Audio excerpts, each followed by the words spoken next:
నమస్తే, welcome to Leo. మనతో ఉన్నారు పొలిటికల్ అనలిస్ట్ శ్రీలీల గారు. నమస్తే అండి. నమస్తే అండి. మనం చూసుకుంటే పహల్గాంలో జరిగినటువంటి ఒక ఏదైతే ఉగ్ర దాడి ఉందో ఆ దాడికి సంబంధించి మోడీ గారు కావచ్చు, అదేవిధంగా అమిత్ షా కావచ్చు, లేదంటే హోంశాఖకు సంబంధించిన మిగతా వారందరూ కూడా ఒక క్యాబినెట్ మీటింగ్ పెట్టి ఖచ్చితంగా తగు చర్యలు తీసుకోవాలని చెప్పి అనుకుంటాం. దీనికి సంబంధించే అమెరికాకు సంబంధించినటువంటి ఒక ఎవరైతే ఉన్నారో పెద్దలు, వాళ్ళు కూడా ట్రంప్తో సహా ఖచ్చితంగా ఈ దాడిని వ్యతిరేకిస్తున్నారు. సో ఇదంతా ఒక ఎత్తి అయితే హైదరాబాద్లో జరిగేటువంటి ఒక మసీదులో ఏదైతే జరగబోతున్నట్టు మక్కా మసీదులో జరిగేటువంటి ఒక ప్రార్థనలు కావచ్చు, దీనికి ఓఐసీ గారు ఏదైతే ఉన్నారో వాళ్ళు ఖచ్చితంగా నల్ల బ్యాడ్జీలు పెట్టి నిరసన తెలియజేయండి అని చెప్పేసి అని మాట్లాడుతున్నారు.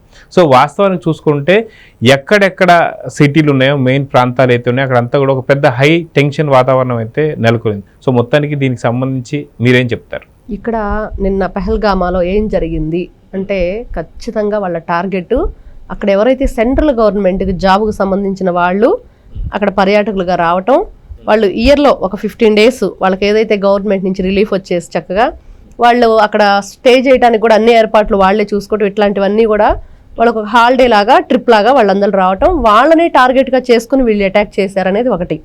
ఇంకొకటి, అక్కడ ఇంత పర్యాటక ప్రాంతంగా ఉండి మరి 2023-24లో కూడా ఒక సంవత్సరానికి వచ్చి 2 కోట్ల మంది సందర్శకులు వచ్చారు. ఆర్టికల్లో ఏదైతే 370 తర్వాత అక్కడంతా కూడా రూల్స్ అండ్ రెగ్యులేషన్స్ అన్నీ మారిపోయిన తర్వాత చక్కగా బిజినెస్ చేసుకునే వాళ్ళు కానివ్వండి, ఈ ల్యాండ్స్ సంబంధించి అన్నీ కూడా ప్రతి ఒక్కటి ఒక ఫ్రీడమ్ అయితే వచ్చేసింది. ఆ తర్వాత అందరూ అక్కడికి వెళ్ళటం, ఒక మినీ స్విట్జర్లాండ్ అనే పేరుతో అక్కడ వీళ్ళంతా కూడా చక్కగా ఆహ్లాదకరమైన వాతావరణాన్ని ఆస్వాదించడానికి వెళ్తూ ఉన్నారు. మరి 2025 January 2 ఏదైతే ఇప్పటి వరకు కూడా మొన్న దాడి జరగబోయేటప్పుడు కూడా ఒక 5 లక్షల నుంచి 7 లక్షల మంది సందర్శకులు వచ్చారని. మరి ఇంతమంది ఉన్నప్పుడు మన సైనికులు అక్కడ ఎందుకు రక్షణగా లేరు అనేది ఒక ఆలోచన. ఎవరైనా సరే ఉన్నడితే బాగుండేది, ఉండి వాళ్ళు ఒక ప్రతిఘటిస్తే వాళ్ళు వెనక్కి తగ్గేవాళ్ళు, లేదా వీళ్ళు ఉన్నారనే ఆలోచన వాళ్ళకున్న వాళ్ళు రాకుండా ఉండేవాళ్ళు అనేది. కానీ మొన్న వాళ్ళు ఎంత భయంకరమైన దాడికి పాల్పడ్డారు.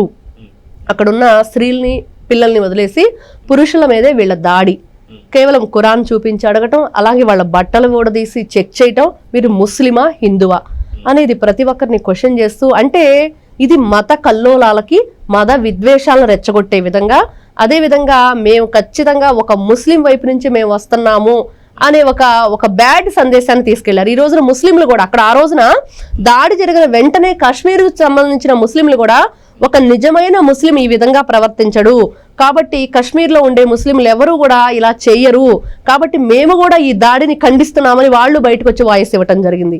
కానీ ఈ రోజున ఏదైనా బాధాకర విషయం జరిగిపోయిన తర్వాత ఏం జరుగుతుందంటే, ఈ రోజున మోడీ గారు ఏం మాట్లాడారు అంటే, మనకి వాళ్ళకి సింధు నదికి సంబంధించిన ఏదైతే డీల్ ఉందో దాన్ని రద్దు చేయటం, అక్కడికి ఇక్కడికి వచ్చే ఏదైతే మెయిన్ ఎగ్జిట్ ఎంట్రన్స్ ఏవైతే ఉన్నాయో అవన్నీ క్లోజ్ చేయటం, ఇక్కడ ఎవరైనా సరే పాకిస్తాన్ యువకులు ఉంటే గనక ఖచ్చితంగా మీ దేశాలకు వెళ్ళిపోండి, ఇంకా ఎటువంటి కూడా అటు ఇటు రాకపోకలు ఉండటానికి వీల్లేదని ఈ రోజున చూస్తే భయంకరమైన సిచ్యువేషన్. అక్కడ ఎంతమంది దాడిలో చనిపోతున్నారంటే వీళ్ళందరూ భారత్ సత్తా ఏంటో చూపిస్తున్నాము, భారతదేశంలో ఉన్న సైనికులందరూ కూడా ఒక్కసారిగా విజృంభిస్తే పాకిస్తానీలు ఎక్కడుంటారు, మీరు కనీసం తినటానికి తిండి లేదు, తాలిబాన్లు వచ్చి ఏ రోజున దాడి చేస్తారు, ఆఫ్ఘనిస్తాన్ వాళ్ళు ఏ రోజు వీళ్ళ మీద అటాక్ చేస్తారంటే ప్రతిరోజు చస్తూ బతుకుతూ ఉన్న వీళ్ళు ఈ రోజున దేశం వైపు చూశారు అంటే ఈ రోజున వాళ్ళకి అట్లాంటి ఆలోచనే రాకుండా చేయటానికి ప్రతి నిమిషం కూడా ఈ రోజున దేన్ని వదిలిపెట్టే ప్రసక్తి లేదు, అందరినీ కూడా మట్టు పెడతామని చెప్పేసి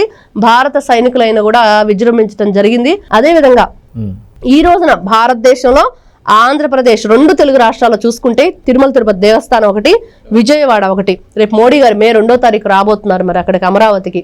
మరి ఈ విధంగా చూసుకుంటే అక్కడ కూడా ఈ రోజున చాలా క్రిటికల్ కండిషన్ కనిపిస్తుంది. అందరూ కూడా ఏం జరుగుతుంది, ఏ ఏరియాలో, ఇప్పుడు మెయిన్ మసీదుల దగ్గర ఇక్కడ ఏదైనా సరే ఎవరైనా సరే అనుమానాస్పదంగా ఉన్నారంటే దాదాపుగా 60 మందిని ఈ రోజున అదుపులో తీసుకొని వాళ్ళని విచారించడం, ఎవరు ఎక్కడి నుంచి వచ్చారు అని చెప్పి వాళ్ళ గురించి ఆరా తీయటం. మరి చూసుకుంటే మీరన్నట్లుగా హైదరాబాద్ గతంలో చూసుకుంటే వరుస బాంబు పేలుళ్ళు, ఆ 2 కూడా జరిగినప్పుడు జంట బాంబు పేలుళ్ళలో మొన్న వాళ్ళకు ఉరిశిక్ష పడటం జరిగింది. మరి ఈ ఉరిశిక్ష పడిన తర్వాత మరి వీళ్ళు ఈ ఉజ్జృంభం అయితే జరిగితే దానికి దీనికి ఏదైనా సరే లింక్ ఉందా, మరి ఎందుకు ఈ విధంగా వీళ్ళు చేస్తున్నారంటే, మీరన్నట్లుగా బ్లాక్ ఏదైతే బ్యాడ్జీలు పెట్టుకొని అందరూ కూడా ప్రార్థనలు చేయాలి అంటే ప్రతి ముస్లిం కూడా ఈ రోజున ఈ ఎవరైతే ఉగ్రవాది కాదు, కానీ ఉగ్రవాదిగా వచ్చిన వాళ్ళు మాత్రం ముస్లింసే అనేది మనకు క్లియర్ కనిపిస్తుంది. వాళ్ళు మాట్లాడే మాటలు, వాళ్ళు పదే పదే ఏదైతే ఆ ముస్లిం అనే పదాన్ని వాళ్ళు వినిపించటం, మరి ఖురాను తీసుకొచ్చి చదివించడం, వెళితే చదవండి అని చూపించటం, ఇవన్నీ కూడా దేనికి దారి తీస్తున్నాయి అంటే మత విద్వేషాలను రెచ్చగొట్టే విధంగా వాళ్ళు ఏ విధమైన ఆలోచన విధానాన్ని ప్రజల్లో కలగజేస్తున్నారు, ఏ విధమైన మత కల్లోలాలను రెచ్చగొట్టడానికి చూస్తున్నారు అని అంటే ఈ రోజున ఖచ్చితంగా భారత సైనికులు దీనికి ఎదురుదాడి చేసి ఎవరిని కూడా వదిలిపెట్టే ప్రసక్తే లేదు, మట్టి కనిపిస్తాం అనేది మనకు కనిపిస్తూనే ఉంది. ఈ రోజున భారతదేశంలో ఉన్న వాళ్ళందరూ కూడా చాలా హ్యాపీగా ఉండండి, టెన్షన్ పడకండి. మన భారత సైనికులు మన కోసం పోరాడుతున్నారు. మన భారత సైనికులు ఈ రోజున వాళ్ళ ప్రాణాలను సైతం పడంగా పెట్టేసి మన కోసం, వాళ్ళు మనల్ని రక్షించటం కోసం వాళ్ళు అక్కడ ఎంతో ఆ యుద్ధ వాతావరణం అదంతా చూస్తూ ఉంటే నిజంగా ఈ రోజున ఒక్కొక్క వీడియో ఏ క్షణాన ఏం జరుగుతుంది, మన సైనికులు మనం కోల్పోకుండా మన శత్రువులను మాత్రం వీళ్ళు మట్టుబెట్టే విధంగా మనం ప్రార్థనలు చేద్దామని హిందువులు, ముస్లింలు, క్రిస్టియన్స్ అందరూ కూడా ఒక తాడిపైకి వచ్చి వీళ్ళందరూ ఏకగ్రీవంగా భారతదేశానికి మద్దతు ఇస్తున్నారు. ఇది మాత్రం ఆనందదాయకమైన విషయం ఎవరికైనా. అయితే మనం చూసుకుంటే మొన్నటిదాకా అమెరికాలో ఉన్నటువంటి ఏదైతే ముంబై దాడుల్లో, టెర్రరిస్ట్ దాడుల్లో ఎవరైతే సూత్రధారి ఎవరైతే ఉన్నారో తను తీసుకొచ్చి ఇప్పుడు ఢిల్లీకి సంబంధించి ఇప్పుడు ఇండియాలో తీసుకొచ్చారు. ఈ ఇండియాకి తీసుకొచ్చిన తర్వాతనే ఇలాంటి దాడులు చూసాం. కానీ అమెరికా పైన ఎటువంటి దాడి కూడా అక్కడ జరగలేదు. కొన్ని సంవత్సరాల నుంచి అక్కడ ఉంటున్నా సరే అక్కడ కూడా జరగలేదు. సో ఇప్పుడు తనని తీసుకురావడంతోనే ఈ దాడులు మొదలు పెట్టారని, ఖచ్చితంగా ముస్లిమ్స్ని సంబంధించి మేము ముస్లిమ్స్ తరఫున వచ్చామని చెప్పేసి తన్ను విడుదల చేయాలని చెప్పేసి అంటున్నారని కొన్ని వార్తలు అయితే వస్తున్నాయి. సో మొత్తానికి తన్ని రిలీజ్ చేసే అవకాశాలు ఉన్నాయంటారంటే ఏమని చెప్తారు? రిలీజ్ చేయటం అంటే అండి ఇక్కడ ఒక విషయం, ఇప్పుడు వాళ్ళు ఎవరికైనా ఇబ్బంది పెట్టే విధంగా ప్రాణాలనే ఈ రోజున తీసేసిన వ్యక్తులు, మరి అట్లాంటి వాళ్ళని క్షమిస్తారా? క్షమించకూడదు. మరి ఎలా వదిలేస్తారు? ఏ విధమైన ఆలోచనతో వీళ్ళు అప్పచెప్పాలి వాళ్ళకి అంటే ఇది మాత్రం, దీనికి మాత్రం ఎవరు కూడా ఒప్పుకునే ప్రసక్తే లేదు. ఇంతమంది ప్రాణాలు తీసి అమాయకులైన వాళ్ళని ఈ విధంగా వీళ్ళు రక్తపాతం సృష్టించారు. అక్కడ ఎంత గందరగోళమైన పరిస్థితి నెలకొల్పారు అంటే, ఒకవైపు చూసుకుంటే కాశ్మీర్ని వీళ్ళు ఏ విధంగా కూడా డెవలప్మెంట్ అనేది అక్కడ జరగకూడదు, ఏ విధమైన సందర్శకులు రా. అదేవిధంగా రేపు జూన్ జూలైలో అమర్నాథ్ యాత్ర ఒకటి ఉంది. మరి దానికి సంబంధించి ఇదే రూట్లో, ఈ పెహల్గామా సంబంధించి రూట్లో వెళ్ళాలి. అదేవిధంగా అక్కడికి 38 రోజుల పాటు జరిగే ఈ కార్యక్రమానికి ఏ విధంగా సరే వీళ్ళు అంతరాయం కలిగించాలి, ఎవరిని కూడా రాకుండా చేయాలి, ఈ హిందుతత్వం అనేది బయటకు రాకుండా చేయాలనేది ధ్యేయంగా భారతదేశాన్ని టార్గెట్ గా పెట్టారు. ఇప్పుడు మీరంటున్నట్లుగా ఇతను విడుదల చేయటం అనేది మాత్రం జరగకూడదు అనేది అందరూ కోరుకుంటున్నారు. అంటే ఇప్పుడు వాళ్ళది జరగటం ఈ విధంగా వీళ్ళు విడుదల చేశారంటే వాళ్ళతో పై చేయి అయిపోయింది ఆటోమేటిక్ గా. ఇంకా మనం ఏం చేసినా కూడా ఉపయోగం లేని పరిస్థితి కాబట్టి వాళ్ళకి సింధు నదికి మనకి ఇప్పుడు ఉంది వాటర్, అది కూడా ఈ రోజున బంద్ చేసేశారు.